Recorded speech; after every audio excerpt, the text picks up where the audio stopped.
Hi guys, this is Bhushan Patil. Video के ऊपर click किया है तो पूरी वीडियो लास्ट तक देख के जाना। अच्छी वीडियो है, आपको सारी चीज़ें अच्छे से बता दूंगा कि किस सेक्शन में आपको किस तरह से चीज़ें करनी है।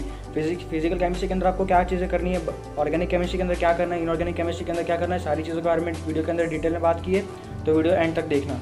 तो चलिए शुरू करते हैं। एक तो लाइक और शेयर ठोक दीजिए, महाकाल का दबा के लाइक और शेयर ठोक दीजिए, 5000 लौटे दिख जाना चाहिए।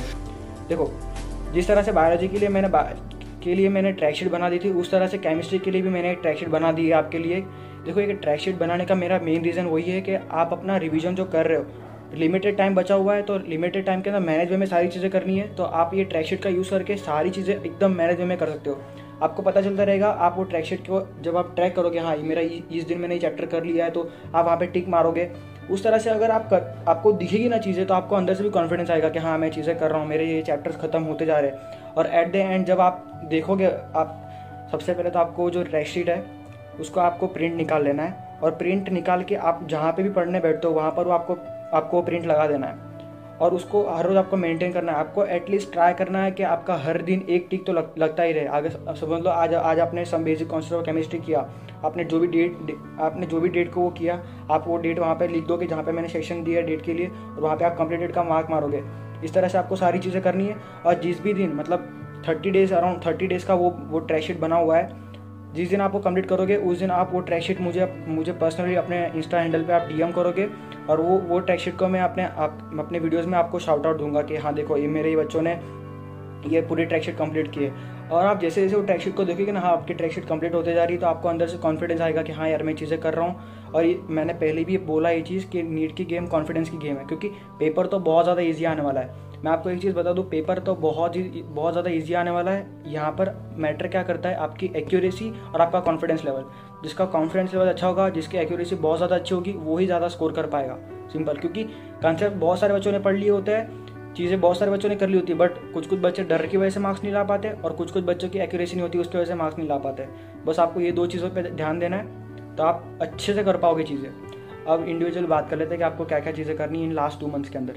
एक तो लाइक और शेयर ठोक दीजिए, महाकाल का दबा के लाइक और शेयर ठोक दीजिए, 5000 लौटे दिख जाना चाहिए। देखो, फिजिकल केमिस्ट्री के अंदर आपको हर एक चैप्टर के फॉर्मूलेज आपको देख लेना है। फिजिकल केमिस्ट्री के अंदर आपको डायरेक्टली एनसीईआरटी तो पढ़नी नहीं है। जैसे फिजिक्स के अंदर आप डायरेक्टली एनसीईआरटी नहीं पढ़ते, वैसे आपको फिजिकल केमिस्ट्री के अंदर भी एनसीईआरटी नहीं पढ़नी। आप क्या करोगे, फिजिकल केमिस्ट्री के अंदर वही फॉर्मूला मैंने बोला देख लेना। उसके बाद कोई भी हार्ड चीज़ नहीं करनी। फिजिकल केमिस्ट्री के अंदर भी आपको अगर इस टाइम पे अगर कुछ चीज़ करनी है, आपके मॉक टेस्ट के अलावा आपने मैं सोच रहा हूँ कि आपने ना अब तक अपने मॉक टेस्ट देना स्टार्ट कर दिया है।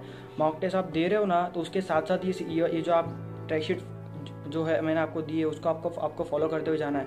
जिस चीज़ से आप मॉक टेस्ट देते जा रहे हो, वैसे से आप अपने चैप्टर्स भी खत्म कर रहे हो, तो आप वो चैप्टर्स की वहाँ पे रिकॉर्डिंग करते जाओ, वहाँ पे उसका लिखते जाओ, ठीक है। तो फिजिकल केमिस्ट्री के अंदर आपको इस टाइम पे अगर आप क्वेश्चन सॉल्व करने बैठ रहे हो, तो आपको सिर्फ पीवाईक्यूज ही करने हैं, और आपने अगर कर लिए फिर भी आपको पीवाईक्यूज ही करना है, क्योंकि एक्स्ट्रा इस टाइम पे कोई करने की ज़रूरत ही नहीं है। अगर आपको अगर आपको फिर भी क्वेश्चंस करने, तो आप एनसीईआरटी के पीछे जो एक्सरसाइज में जो क्वेश्चंस दिए हैं आप वो कर सकते हो, और एग्जांपल्स देख लो एनसीईआरटी के जो एग्जांपल्स दिए, बस इतना इनफ है। इससे ज़्यादा कोई चीज़ करने की ज़रूरत नहीं है।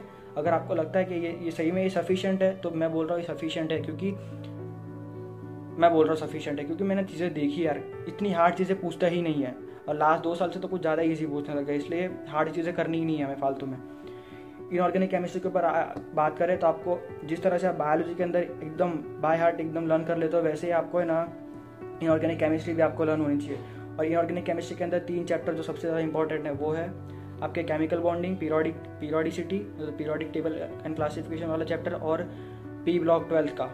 ये 3 चैप्टर आपको एटलीस्ट 10 क्वेश्चन जितने आपको ये 3 चैप्टर से ही आ जाएंगे अराउंड। देखो, 3 से 4 क्वेश्चन आपको केमिकल बॉन्डिंग से मिल जाते हैं, 4 से 3 क्वेश्चन आपको पी ब्लॉक से मिल जाते हैं, और 2 से 3 क्वेश्चन आपको पीरियोडिसिटी से मिल जाते हैं। तो ये 3 चैप्टर मिला के आपके 10 क्वेश्चन जितने एवरेज तो बन ही जाता है। इसलिए आपको सबसे पहले 3 चैप्टर कर लेना है। किस तरह से करोगे, एनसीईआरटी पढ़ के करना है तो डायरेक्टली एनसीईआरटी पढ़ के कर लो। और अगर आपको इसके रिलेटेड अगर कोई वीडियोस देख के करना है, अगर आपको चैप्टर वीडियोस देख के करने हैं, तो आप कमेंट बॉक्स में कमेंट कर दो कि आपको मेरे को ये वाले चैप्टर का वीडियोस देखना है और कौन सी वीडियो मेरे लिए अच्छी रहेगी, तो वो वाली वीडियो में मैं टेलीग्राम चैनल पर डाल दूंगा, तो आप टेलीग्राम चैनल से आप वो वीडियो देख सकते हो। इसलिए आप टेलीग्राम पे चैनल को जरूर से ज्वाइन कर लेना, और जो केमिस्ट्री की ट्रैक शीट है वो भी वहाँ पे टेलीग्राम चैनल पे आने वाली है। तो ये बात हो गई। उसका एस ब्लॉक हो गया, पी ब्लॉक हो गया, 11th का। देन मेटलर्जी हो गया, ये सब चैप्टर से एक एक क्वेश्चन आते हैं। उसके बाद हम बायोमोलिक्यूल्स भी हम पकड़ लेते हैं कि वो थियरी है, फिर पॉलीमर है, उसमें से भी एक एक क्वेश्चन ही पूछ रहा होता है, ज़्यादा कुछ हार्ड नहीं आता।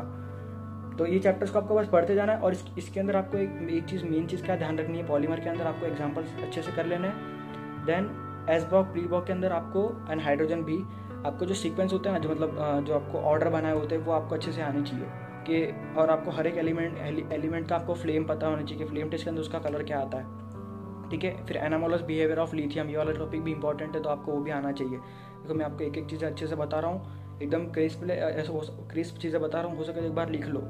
आपको जो भी एनसीईआरटी के अंदर जो टेबल दी है उसके बाजू में ही आपको है ना उस टेबल का इंक्रीजिंग डिक्रीजिंग ऑर्डर का सीक्वेंस लिख लेना है। आपको भले वो वैल्यूज़ याद नहीं करनी, बट आपको सीक्वेंस लिख लेना है कि वो सीक्वेंस इंपॉर्टेंट होता है। मैं जो चीज़ें बोल रहा हूँ उसमें से ही क्वेश्चन आएगा, देख लेना आप जब नीट की एग्जाम हो जाएगी ना, तब आप ये वीडियो फिर से एक बार देखोगे तो आप नोटिस करोगे कि हाँ, जो भैया ने जो चीज़ें बोली ना वहीं से क्वेश्चन पूछ रहा है, क्योंकि यही जगह है जहाँ से क्वेश्चन पूछे जाते हैं। टेबल में से सीक्वेंस क्वेश्चन पूछ लेता है, वो डायरेक्टली वैल्यूज तो पूछने वाला है नहीं, वो लोग पागल तो है नहीं, डायरेक्टली सीक्वेंस पूछ लेते हैं। जो सीक्वेंस बहुत ज़्यादा अल्टर्ड होते हैं ना, वो उनके ऊपर ज़्यादा क्वेश्चन बना जाते हैं। 13 ग्रुप के अंदर एल्यूमिनियम जो बोरॉन एल्यूमिनियम वाला जो सीक्वेंस है, उसके अंदर रेडियस का सीक्वेंस कितना ज़्यादा अप एंड डाउन है, तो वो सारी चीज़ें इंपॉर्टेंट होती है, वो आपको अच्छे से कर लेनी है, ठीक है। जल्दी से लाइक और शेयर बनता है बेटा, दबा के लाइक और शेयर ठोक दे महाकाल के आशीर्वाद से। फिर बात करें ऑर्गेनिक के अंदर, तो ऑर्गेनिक के अंदर भी सेम आपको सिर्फ एनसीईआरटी करनी है। अब कुछ बच्चों को ना ऑर्गेनिक के अंदर ऐसा होता है कि हम कुछ बाहर की चीज़ें कर लेते हैं, मतलब बाहर की कोई बुक पढ़ लेते हैं या फिर कुछ अलग से कोई एक्स्ट्रा चीज़ कर लेते हैं। जेई लेवल की बुक ट्राई करने चले जाते हैं इस टाइम पे। उन्हें ऐसा लगता है कि एनसीईआरटी सफिशिएंट नहीं है, क्योंकि ऑर्गेनिक केमिस्ट्री तो बहुत ज़्यादा हार्ड होती है। ऐसा कुछ नहीं होता, जितना एनसीईआरटी में दिया है सिर्फ उतना ही करो। सेम इनऑर्गेनिक के अंदर जिस तरह से 3 चैप्टर इंपॉर्टेंट है, वैसे ही ऑर्गेनिक के अंदर जीओसी सबसे ज़्यादा इंपॉर्टेंट 4 से 5 क्वेश्चन पूछता है। उसके बाद जीओसी के अंदर दो क्वेश्चन तो पूछने वाला जो चैप्टर है वो है अल्कोहल एंड फिनॉल वाला, एंड एक एल्डिहाइड एंड कीटोन वाला, वहाँ से भी 2 क्वेश्चन पूछ लेता है। तो ये 3 चैप्टर आपको यहाँ पे भी सबसे पहले कर लेना, उसके बाद फिर एक एक क्वेश्चन पूछता है बाकी सब चैप्टर में से। तो देखो सारे चैप्टर का अच्छे से हो गया। करना कहाँ से, एनसीईआरटी से करना है। करना कहाँ से, एनसीईआरटी से करना है। करना कहाँ से, एनसीईआरटी से करना है। बार बार बोल रहा हूँ, इंपॉर्टेंट होगा इसलिए बोल रहा हूँ, प्लीज़ सुन लेना। कुछ बच्चे इस टाइम पे भी मुझे मैसेज करके पूछते हैं कि सही में एनसीईआरटी सफिशिएंट होगी। मैं उनको एक ही चीज़ बोलता हूँ, भाई एनसीईआरटी सफिशिएंट है, वहाँ से ही कर ले।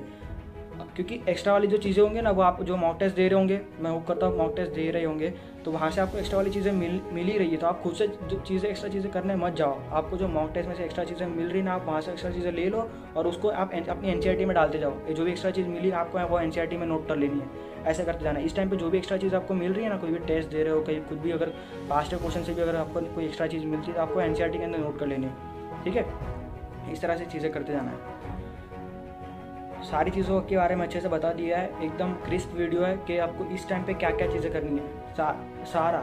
हाँ, एक मेन चैप्टर रह गया इक्विलिब्रियम के अंदर आपको सिर्फ 2 टॉपिक का अच्छे से ध्यान देना है। आपको अगर इस टाइम पे इक्विलिब्रियम अच्छे से नहीं आता तो आपको कम से कम उसके अंदर पीएच वाला जो टॉपिक है वो अच्छे से आना चाहिए, एंड सॉल्ट हाइड्रोलिसिस वाला टॉपिक आपको अच्छे से आना ही चाहिए। इलेक्ट्रोकेमिस्ट्री के अंदर आपको नर्स इक्वेशन वाला टॉपिक, नर्स इक्वेशन के बाद आपको उसमें भी इलेक्ट्रोलिसिस वाला टॉपिक अच्छे से आना चाहिए। 2 टॉपिक है ना, ये दोनों चैप्टर में से अच्छे से आना चाहिए, क्योंकि बहुत सारे बच्चों को इन चैप्टर्स में डर लगता है। तो ये वाले 2 टॉपिक मैंने आपको बता दिया, आप ये वाले टॉपिक भी कर सकते हो। आपको यहीं से क्वेश्चन दिख जाएंगे। मैंने जो चीज़ें बोली ना, आपको वहीं से क्वेश्चन दिखने वाली है। आप जो भी मॉक टेस्ट भी दोगे ना, तो आप वहाँ पर भी ऑब्जर्व करो कि ज़्यादातर उस चैप्टर में से वही एरिया से क्वेश्चन पूछ रहे जहाँ से मैंने बताया, ठीक है। तो बस ये वाली वीडियो यहाँ पे एंड करते हैं। इसके बाद फिजिक्स की वीडियो आने वाली है इस तरह से। फिजिक्स के अंदर बताऊंगा कि रोटेशन जैसे जो बड़े चैप्टर्स है उसके अंदर क्या क्या चीज़ें करनी है, और ऑप्टिक्स का जो बड़ा चैप्टर है उसमें से कौन सी चीज़ें हिट करनी है हमको। इस टाइम पे जो चीज़ें बोल रहा हूँ एटलीस्ट वो चीज़ें तो कर ही लेनी है। मैं गारंटी देता हूँ, आप ये जो चीज़ें मैंने बोली है ना, उतनी भी चीज़ें कर लोगे ना, और जहाँ से मैंने बोला है वहाँ से भी कर लोगे ना, तो 150 प्लस तो आप गारंटी स्कोर कर जाओगे, गारंटी आराम से। But terms and condition apply, question easy आ रहे हैं तो आपको आपकी एक्यूरेसी मेंटेन करनी है। आपकी एक्यूरेसी आपके हाथ में है, तो आपको ये वो तो मेंटेन करके रखनी पड़ेगी, ठीक है गाइस। तो ठीक है, इसके बाद बहुत सारे और भी इंपॉर्टेंट वीडियोस आने वाली। फिजिक्स के बाद मैंने और भी वीडियोस के बारे में लिए प्लान करके रखा है कि पेपर अटेम्प्टिंग स्ट्रैटेजी थोड़ा बर्फ कर रहा हूँ क्योंकि गर्मी ज़्यादा है, और पेपर अटेम्प्टिंग स्ट्रैटेजी बाद में। उसके बाद भी बहुत सारी मेंटल आपको हेल्थ किस तरह से आपको मेंटेन करनी है, अगर आप जैसे जैसे आप नीट के पास जाओगे वैसे वैसे आपको किस तरह से आपका रूटीन रखना है, सारी चीज़ों के बारे में वीडियोस आने वाली। तो बस चैनल के साथ जुड़ जाना, और हो सके उतना चैनल के वीडियोस को शेयर करना। लाइक और शेयर ठोक दीजिए, संख्या 5000 क्रॉस हो जाए महाकाल के आशीर्वाद से। Thank you for watching the video till the end. और हो सके उतना शेयर करो।